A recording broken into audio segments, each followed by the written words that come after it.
Buenas tardes a todos y bienvenidos a una tarde más a la sesión, a una sesión de la Escuela de Servicios Públicos. Esta tarde para dar el segundo paso en el ciclo que hemos dedicado a las responsabilidades de los miembros de los consejos de administración. La semana pasada hacíamos una primera aproximación con una guía práctica sobre el marco general en el que se movían las responsabilidades de los consejeros, y hoy vamos a dar un paso más dentro de estas responsabilidades. Pero como siempre, permítame que le cuente lo que tenemos por delante en los próximos días, en las próximas semanas, en las que ya estamos llegando al final de la actividad de la escuela en este primer semestre del año, donde esta mañana hacíamos recuento y hemos tenido más de 35 seminarios a lo largo de todo este periodo, y con más de 1.200 personas que han pasado por nuestras actividades y más de 150 empresas que han asistido, lo cual es una satisfacción y sobre todo nos presenta un futuro bastante atractivo. Como le decía, la semana próxima, el lunes, tendremos la última sesión del ciclo sobre contratación, dedicado a la contratación, donde hablaremos de las ofertas temerarias, las ofertas anormalmente bajas. Repetiremos el cuadro que teníamos hasta ahora con la incorporación de Claudia García en lugar de Vanessa Villegas, y con Diego Ballina y Mar Gil como ponentes. Y el último día, el lunes 28, esta sesión pasa de los jueves al lunes 28, dentro de aproximadamente 11 días, tendremos la tercera sesión de este ciclo sobre el régimen de responsabilidad de los consejeros por deudas sociales. Y la intervención correrá a cargo del magistrado de la Audiencia de Barcelona, don José María Fernández Seijo. Pero hoy tenemos con nosotros a Juan Carlos Alférez. Juan Carlos Alférez es un abogado, es especialista en derecho penal, es digamos, abogado en ejercicio, y que lleva mucho tiempo dedicado al mundo del derecho penal y del ejercicio de la defensa de responsabilidades de este tipo.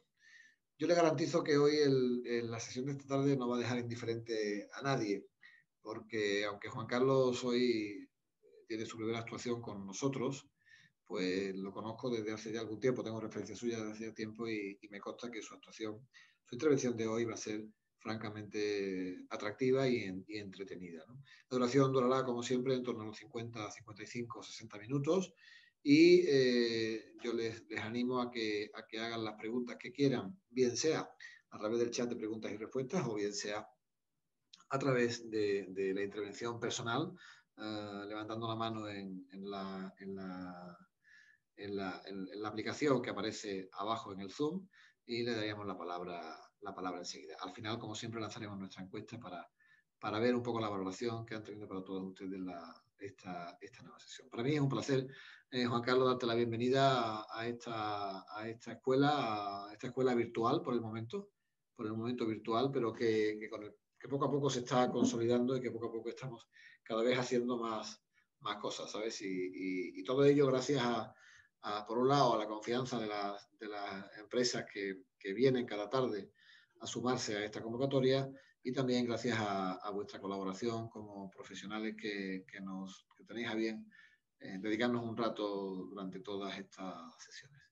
Así que, Juan Carlos, adelante con tu intervención. Juan Camilo, te doy la bienvenida, como siempre, a una nueva sesión de la escuela. Juan Carlos, bienvenido. Gracias, Jesús. Y nos veremos, estaremos aquí presentes toda la tarde a tu disposición. Cualquier cosa que digas, me tienes al otro lado del hilo y pendiente. ¿De acuerdo? Muy bien. Adelante, Juan Carlos. Gracias por la presentación, Jesús. Buenas tardes a todos. He estado mirando ahí un poco en el panel de intervinientes y a varios os conozco, varios me conocéis. Voy a intentar... A ver, le he dado muchas vueltas cómo haceros el enfoque de esta charla, porque el problema que tienen estas charlas es que generan cierta alarma. Yo, antes que nada, quiero deciros a todos que nadie se alarme por las cosas que yo pueda aquí contar. Yo las voy a contar desde una perspectiva teórica, un enfoque práctico. Me refiero, pensemos todos que todo lo que yo voy a contar pueda ser el escenario de hipótesis más, entre comillas, exagerada, que sería, por ejemplo, como siempre lo vería un ministerio fiscal. No sería un escenario realista, que sería cómo terminaría un proceso penal en los muchos ejemplos de los que yo pueda contar aquí hoy, o muchas instituciones que podamos analizar aquí hoy, ¿no? El derecho penal es cómo termina, no es cómo empieza, aunque es cierto, a nadie se le escapa, y muchas de las personas que estáis aquí tenéis experiencia, que vivimos una época expansiva del derecho penal, vivimos una hipertrofia del derecho penal que todo lo invade. El derecho penal ha dejado de ser una institución que llegaba allí donde no llegaban otros ordenamientos para pasar a ser el ordenamiento por preeminencia. El derecho penal está nutrido en la actualidad de metarreferencias a otras disciplinas que ni siquiera son penales. Bueno, yo en mi ejercicio cotidiano, para que os hagáis una idea, manejo más conceptos extrapenales que penales. Delitos socioeconómicos, delitos que tienen que ver con la contabilidad, sobre todo con la gestión de la cosa pública, con toda la ciencia administrativa aplicable a los tipos penales. Pero en definitiva, yo lo que quiero deciros antes de empezar es que muchas de las cosas que aquí podáis oír hoy, yo voy a intentar explicarlas con la máxima objetividad, os las voy a dar siempre desde esa perspectiva que sería cómo se vería por parte de un ministerio público que ejerciere la acción penal desde esta, como digo, concepción expansiva del derecho penal que a todos nos invade hoy, ¿vale? Por eso no quiero que nadie se alarme con las cosas que yo pueda explicar, porque como siempre digo yo, afortunadamente, detrás de una acción penal hay un defensor penal, detrás de una tensión procesal hay una contratensión de la defensa y, como digo, los casos son como terminan y no como empiezan, ¿no? El derecho penal, llegado a estos niveles y sobre todo en este escenario que os cuento, se configura como un gran desconocido. Digo yo, el derecho penal, ese gran desconocido, en la medida en la que parecen existir dos lógicas. Una lógica, la que uno aplica en el entendimiento de lo que por una concepción lógica de la vida o de la experiencia cree que es el derecho penal, y por otra parte, lo que el derecho penal de verdad es. Yo cuando atiendo a personas en la tranquilidad del despacho y les oigo una vez que desgraciadamente se han vuelto involucrados en un proceso penal, personas que nunca han tenido antes experiencias con el derecho penal, personas que en la vida han tenido conciencia de antijuridicidad, yo siempre les oigo una frase que es: pero bueno, ¿esto cómo va a ser penal? Y entonces este es un principal problema que tenemos delante en una charla de penal. Hay que despojarse, cuando uno se enfrenta, afronta el hecho penal, hay que despojarse de conceptos lógicos. El derecho penal no es lo que uno cree que es. El derecho penal no es moral, el derecho penal no es una suerte de sacerdocio civil. El derecho penal es algo que está positivado en principio, ahora veréis que no. Pero sobre todo lo que nos dice el Tribunal Supremo Sala Segunda que es el derecho penal, tanto en sus categorías sustantivas, es decir, los distintos tipos penales, como en sus categorías adjetivas, es decir, las reglas que aplican al proceso penal. En esto es donde digo que el derecho penal es ese gran desconocido. En eso es donde digo que muchas veces la lógica que uno aplica sobre cómo cree que es un hecho, si es o no penal, probablemente no tenga nada que ver a cómo desde el otro lado, desde el día que alguien ejercite una acción penal en contra de alguien de nosotros, lo va a enjuiciar. Como digo, se hablan dos idiomas absolutamente distintos. Hasta el punto que hemos llegado a una situación para los propios abogados, para los propios juristas intervinientes en el proceso penal, que nos es verdaderamente difícil discernir cuando nos encontramos ante un hecho penal o un ilícito penal, o cuando nos encontramos ante un ilícito civil-mercantil. Están muy difusas las barreras. Insisto, siempre desde la perspectiva del que tenemos enfrente. No desde la perspectiva cuando de verdad nuestras conductas tengamos que defenderlas, darles explicación y probablemente salir de los muchos líos penales que desgraciadamente no debieron nunca imponerse. Pero cierto y verdad que la situación es esta. Cierto y verdad que estamos dando una charla hoy, que estamos en junio del 2021, y cierto y verdad es que tiene sentido que yo a este distinguido público que tengo el honor de dirigirme les advierta que vivimos en una época de cierto riesgo penal. Y tiene que ver un poco con lo que os pongo ahí en esta introducción que os quiero hacer. Tiene que ver un poco porque, desgraciadamente, para todos nosotros, yo me incluyo, como cualquier ciudadano, el modelo procesal al que nos hemos dirigido para depurar una suerte de conductas que parece que la sociedad quiere que sean depuradas por el orden penal y no por el orden civil y no por el orden mercantil, que sería su territorio innato, donde siempre ha estado la cosa, resulta que para que se nos declaren partes, sujetos pasivos de un proceso penal, partes investigadas, hace falta verdaderamente poco, hace falta poquísimo. Es suficiente con que un fiscal sostenga una tesis, incluso prácticamente ayuna o vacía de sustento probatorio. Es suficiente con que presente algún indicio probable que haya algo parecido a que si en lontananza pudiera resultar la existencia de un delito, es suficiente para ser investigado, para que caigamos en territorio penal. En este escenario, cualquier prevención es poca. En este escenario, cualquier exceso de celo en la gestión de una administración, de una sociedad, no hago por ahora distingos de capital privado o de capital público, porque si es de capital público la cosa empeora bastante. Vamos a quedarnos ahora mismo en la abstracción del derecho penal aplicado al derecho societario o al mundo societario. En cualquier caso, aterrizar en el proceso penal es aterrizar en un terreno bastante amplio, donde puede llegar a tener mucho sentido toda esa actividad preventiva previa que pueden hacer los órganos de administración o los directivos de empresas, insisto, públicas o privadas, en la gestión diaria de sus obligaciones. A mí me gusta mucho hablar con los fiscales singularmente anticorrupción, porque verdaderamente, insisto, hasta yo, que estoy bastante acostumbrado a este derecho penal, como digo, moderno, esto os garantizo que hace 12, 13 años no era así. A mí me gusta mucho preguntarles a toro pasado, una vez que ellos ya han definido un polo de actividad criminal y la dirigen contra me refiero al tejido empresarial, y la dirigen contra un órgano de administración, cualquiera, público o privado, es lo mismo, y ya estamos en pleno fregado. A mí me gusta mucho preguntarles a ellos y decirle, oye, pero ¿cómo crees tú entonces que estas personas deben haber actuado para no haberse visto involucrados en este lío que estamos hoy aquí? Luego ya entraremos en detalle, luego intentaré dar incluso algunas recomendaciones, etc. Pero siguiendo en lo abstracto. Y siempre me responden lo mismo, me responden con una frase muy curiosa, y es que asuman su responsabilidad.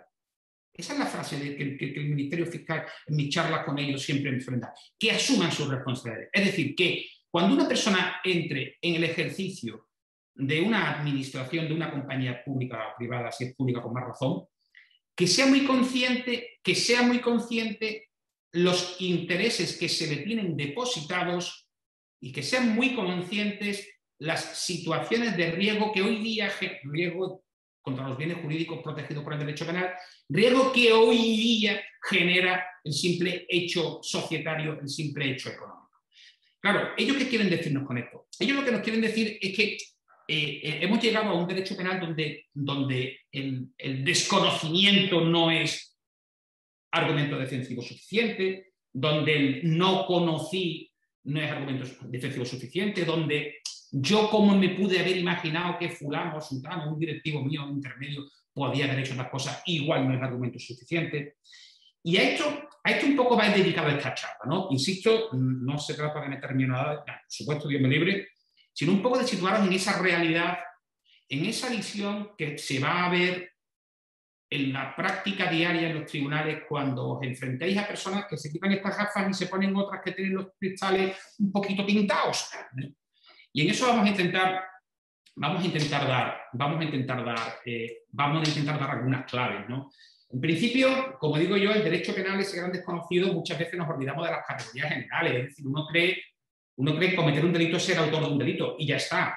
O sea, el ejemplo clásico del que coge una pistola, empuña el arma, pega el tiro, aprieta el gatillo, ese es el autor del delito. Hay muchas más. No es así exactamente, hay muchas más figuras penales que luego traducidas al mundo empresarial o a las conductas empresariales pues tienen aplicación. a grandes rasgos yo os podría distinguir la figura del autor directo, de la del inductor, de la del cooperador o la del cómplice, donde en el mundo empresarial se van a poder dar las distintas figuras sin muchísima dificultad. Sobre todo, en las empresas de capital público, cuando operan en su relación con las empresas de capital privado. Un proveedor de servicios de una empresa de capital público puede ser un inductor de un delito que se cometa en el seno de una empresa de capital público, aun siendo probablemente, como luego veremos, delitos reservados al mundo de la función pública o del caudal público o del concepto de funcionario público a efectos jurídico-penales que luego intentaré tratar in extenso. Pero esas figuras de cooperación, esas figuras de complicidad, esas figuras de inducción también nos acerca mucho a la parte general del derecho penal que hay que conocer. No solamente es un presunto autor, como digo, aquel que empuña el arma del delito. En el mundo empresarial habrá que analizar quién pone el motor de arranque de la actividad delictiva, quién coopera, quién facilita, incluso también quién encubre en determinados delitos complejos. El derecho penal socioeconómico, con carácter general, va a analizar delitos bastante complejos. Con carácter general va a analizar hechos que no son simples para un operador jurídico normal. Con carácter general, el derecho penal socioeconómico, para empezar, pues si hablamos del clásico delito de administración fraudulenta de bienes de la sociedad o delito de malversación ahora para la sociedad de capital público, bueno, vamos a tener que analizar todo un rico mundo de gestión contable, de gestión financiera, de documentos que normalmente no son los habituales en el proceso penal, sino son más propios de una litigación mercantil, donde las relaciones van a ser muy complejas a nivel de entramados, no en sentido negativo, sino en sentido de un pool de personas actuando de una manera jerarquizada o en transversal sobre distintas materias. Y es donde las categorías, hay que tener presente que quien se relaciona con ciertos factores de riesgo, pues también debe tener cierta prevención a la hora de abordar pues su conducta o sus posibles medidas preventivas que deba adoptar, ¿no? Se pueden poner muchísimos ejemplos. Ahora mismo, por hablaros de casos conocidos o de casos que nos han sonado muchísimo en todos estos últimos tiempos,